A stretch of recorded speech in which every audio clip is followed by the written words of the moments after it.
యాక్చువల్గా టైం వచ్చేసి ఇప్పుడు 12:30 అవుతుందన్నమాట. నాకెందుకో ఈరోజు మనసు బాగాలేదనిపించింది. సో అందుకే గుడికి వెళ్ళాలనిపించింది. ఇంకా పూజా పాపకేమో పాలు కాంచుకుంటున్నాను అనమాట. టైం 12 అలా అయిపోయింది కదా. సో తనకు పాలు కాంచుకు తాపుకొని కొంచెం తీసుకెళ్తే కొంచెం ఫ్రీగా ఉంటుంది కదా అని చెప్పేసి ఇంక ఇంట్లో అయితే నేను దీపారాధన అనేది ఇలా చేసుకున్నాను మార్నింగ్. సో చాలా సింపుల్గా చేసుకున్నాను. చిన్న క్లిప్ యాడ్ చేస్తున్నాను అనమాట.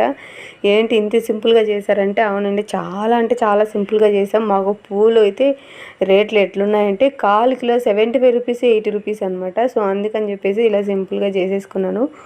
ఇంకా గుడికి అయితే వెళ్ళిపోయాను అనమాట. మనసు బాగాలేనప్పుడంతా నేను శివాలయానికి వెళ్తూ ఉంటాను. సో ఈరోజు కూడా వెళ్ళేసి అక్కడ దీపాలు వెలిగించేసి కొంచెం ప్రశాంతంగా ఒక 1 అవర్ అక్కడే కూర్చొని ఉండిపోయాను అనమాట. ఆ తర్వాత పిల్లని తోడుకొని ఇంటికి వస్తూ ఉన్నాను. ఆ టైంలో కూడాను గుళ్ళో జనాలు అయితే పరాడుతూనే ఉన్నారు. సో హ్యాపీగా అనిపించింది ఈ టైంలో కూడా గుళ్ళో జనాలు ఉన్నారు. నేనే అనుకుంటే నాకన్నా పిచ్చోళ్ళు